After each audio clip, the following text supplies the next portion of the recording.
Hello friends, welcome back my YouTube channel. दोस्तों, आज video में हम लोग सीखेंगे स्पीकिंग के स्ट्रक्चर। कौन कौन से स्ट्रक्चर स्पीकिंग में यूज किए जाते हैं, तो आज वीडियो में लोग सीखने वाले हैं। तो पहला स्ट्रक्चर है, यहाँ पे देखो दिया है, इन द हैबिट ऑफ। इसका मतलब होता आदत है। तो इसको सेंटेंस में कैसे यूज करेंगे, तो सबसे पहले आपको लगाना पड़ेगा सब्जेक्ट। सब्जेक्ट के बाद आप टेंस में आप जो हेल्पिंग वाले लोगे, इज, एम, आर, प्रेजेंट के लिए, पास्ट के लिए वाज या वर लगाओगे। ठीक है। उसके बाद आपको लिखना पड़ेगा इन द हैबिट ऑफ। इस इन द हैबिट ऑफ के बाद अगर कोई वर्ब आता है उसका आईएनजी फॉर्म दिखाना पड़ेगा। ये जो फोर्थ फॉर्म होता है ना दोस्तों, यहाँ एक मिनट, ये जो फोर्थ फॉर्म है, इस फोर्थ फॉर्म को आईएनजी फॉर्म कहते हैं। ठीक है। कौन सा फॉर्म कहते हैं? आईएनजी फॉर्म कहते हैं। तो यहाँ पे इन द हैबिट के बाद अगर कोई वर्ब आता है उसको आईएनजी में दिखाना होगा, या ना तो कोई कोई आपको अदर वर्ड लगाना पड़ेगा, यानी कि कोई ना कोई ऑब्जेक्ट या कॉम्प्लीमेंट आप लगा सकते हो। ठीक है। चलो आगे देखते हैं। यहाँ पे पहला सेंटेंस देखते हैं। सेंटेंस नंबर जो फर्स्ट है, देखो कैसे यहाँ पे बोलोगे आप सेंटेंस में। तो यहाँ दिया है कि मुझे दूध पीने की आदत है। तो दूध पीना, तो पीना एक हमारा वर्ब है। तो सबसे पहले आप लगाइए कि I am in the habit of. अब पीने के लिए ड्रिंकिंग करना पड़ेगा, ड्रिंक आएंगे फॉर्म ड्रिंकिंग हो जाएगा। तो ड्रिंकिंग करेंगे, दूध के लिए क्या हो जाएगा, मिल्क हो जाएगा। I am in the habit of drinking milk. मुझे दूध पीने की आदत है। उसे उसे हल्ला करने की आदत है। तो he is in the habit of making a noise. उसे हल्ला करने की आदत है। ठीक है। चलिए आगे देखते हैं, आगे क्या दिया है यहाँ पे देखो, एक मिनट। यहाँ पर राजू को ताश खेलने की आदत थी। पास्ट हो गया तो क्या हो जाएगा, यहाँ पे लगेगा Raju was in the habit of playing cards हो जाएगा। ठीक है। मुझे दूध पीने की आदत नहीं थी। I was not in the habit of drinking milk. मुझे दूध पीने की आदत नहीं थी। रानी को सुबह में टहलने की आदत थी। क्या हो जाएगा, Rani was in the habit of walking in the morning हो जाएगा। ठीक है। आगे देखते हैं, आगे क्या दिया है यहाँ पे देखो। अगला जो हमारा सेंटेंस है यहाँ दिया दोस्तों, एक मिनट। यहाँ दिया है, मेरे शिक्षक को अंग्रेजी बोलने की आदत है। तो my teacher is in the habit of speaking English. तो इसी तरह से आप इन द हैबिट आप लगा करके दोस्तों बहुत सारे सेंटेंस आप बोल सकते हो। ठीक है। तो चलते हैं आगे देखते हैं अगला जो हमारा स्ट्रक्चर है।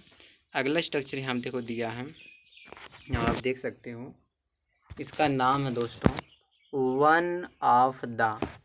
कर में से एक। ठीक है। कोई चीज़ें हैं उनमें से एक। ठीक है। जैसे यहाँ पे आप लिखोगे वन ऑफ द, यहाँ पे 3, 4, 5, 6 कुछ भी आप एक काउंटिंग वर्ड लगाओगे। उसके बाद जो यहाँ पे नाउन लगाओगे ना दोस्तों, वह नाउन आपको प्लूरल करना पड़ेगा, लेकिन वर्ब क्या लगाना पड़ेगा, सिंगुलर। अगर प्रेजेंट टेंस रहेगा इज लगाना, पास्ट टेंस रहेगा तो वाज लगाना। उसके बाद लोग यहाँ पे एडजेक्टिव लगाते हैं, जैसे चारों में से एक लड़की खूबसूरत है। तो इसको कैसे बोलेंगे, one of the 4 girls is cute या ब्यूटीफुल लगा सकते हैं। क्या तीनों में से एक कैमरा छोटा है।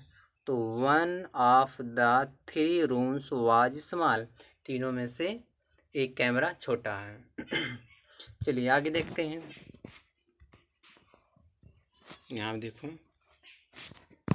एक मिनट। पांचों में से एक कार पुराना था।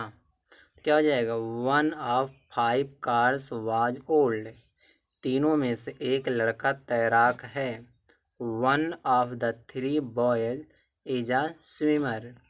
कर पांचों में से एक गाय काली थी। One of the 5 cows was black. ठीक है। चलते हैं आगे देखते हैं अगला स्ट्रक्चर क्या है। इसी तरह से इस स्ट्रक्चर आप बहुत सारे सेंटेंस आप खुद बोल सकते हो दोस्तों। जैसे यहाँ दिया है, 50 में से एक कलम अच्छी है। One of the 50 pens is good. फिर दिया 10 में से एक कलम सस्ता था। One of the 10 pens was cheap. ठीक है। चलिए आगे चलते हैं, आगे देखते हैं अगला हमारा स्ट्रक्चर क्या है। अगला यहाँ पे स्ट्रक्चर आप देख सकते हो। ये स्ट्रक्चर का नाम दोस्तों है फॉन्ड ऑफ। इसका मतलब शौकीन होना। सबसे पहले आप कैसे यूज करोगे, सबसे पहले आप सब्जेक्ट लगाओगे, सब्जेक्ट के बाद इज एम आर वाज या वर लगाओगे, फिर फाउंड ऑफ, इसके बाद फिर नाउन लगाओगे। तो ये पहला स्ट्रक्चर हो गया, ठीक है। तो दूसरा स्ट्रक्चर क्या होगा कि आप सब्जेक्ट लगाओगे, इज एम आर वाज या वर करोगे, फिर फाउंड ऑफ, फिर अगर कोई वर्ब आता तो उसका आईएनजी फॉर्म लगाओगे, फिर कोई अदर वर्ड आप लगा सकते हो। जैसे मैं किताबों का शौकीन था, तो इसमें तो मतलब नाउन किताबों आ गया, तो यहाँ नाउन है, तो इसमें वर्ब तो आया नहीं, क्या करेंगे, I was fond of books कर देंगे। मैं किताबों का शौकीन था। ये दिया है यहाँ पे, उसे फिल्मों का शौक था, तो he was fond of films हो जाएगा, उसे फिल्मों का शौक था, ठीक है। अब यहाँ पे देखो दिया क्या है, यहाँ पे यहाँ दिया है लता को कलमों का शौक है, तो Lata is fond of pens. Mohan फूलों का शौकीन है, Mohan is fond of flowers, ठीक है। सलमान मांस का शौकीन था, Salman was fond of meat, ठीक है। फिर दिया यहाँ पे एक चीज़ यहाँ समझो, एक मिनट देखो, यहाँ दिया है राकेश को दिल्ली जाने का शौक है, तो यहाँ पे देखो जाना आ गया, यानी कि वर्ब है, तो क्या करेंगे, Rakesh is fond of going, करेंगे गोइंग टू दिल्ली। प्रदीप को टीवी देखने का शौक था, तो Pradeep was fond of watching TV. Sachin cricket खेलने का शौकीन है, तो Sachin is fond of playing cricket. जब वर्ब आएगा तो हम वर्ब में क्या लगाएंगे, आईएनजी लगाएंगे, ठीक है। तो चलते हैं दोस्तों, आगे चलते हैं। आगे दिया यहाँ पे देखो, यहाँ पे जो हमारा स्ट्रक्चर है दिया नाइदर ऑफ द टू, इसका मतलब दोनों में से कोई एक, दो चीज़ें हैं, दो में से आप एक को चीज़ को सिलेक्ट करोगे तब वहाँ पे नाइदर ऑफ द टू का प्रयोग करेंगे। सबसे पहले आपको क्या करना पड़ेगा, नाइदर ऑफ द टू करना पड़ेगा। उसके बाद नाउन जो लगाओगे प्लूरल लगाना पड़ेगा, फिर प्रेजेंट टेंस रहेगा तो इज लगाओगे, पास्ट रहेगा तो वाज लगाओगे, फिर एडजेक्टिव लगाओगे। कहने का मतलब इनके बाद वर्ब सिंगुलर आता है। जैसे बोलना है कि दोनों में से कोई लड़की अच्छी नहीं है, तो neither of the two girls is good.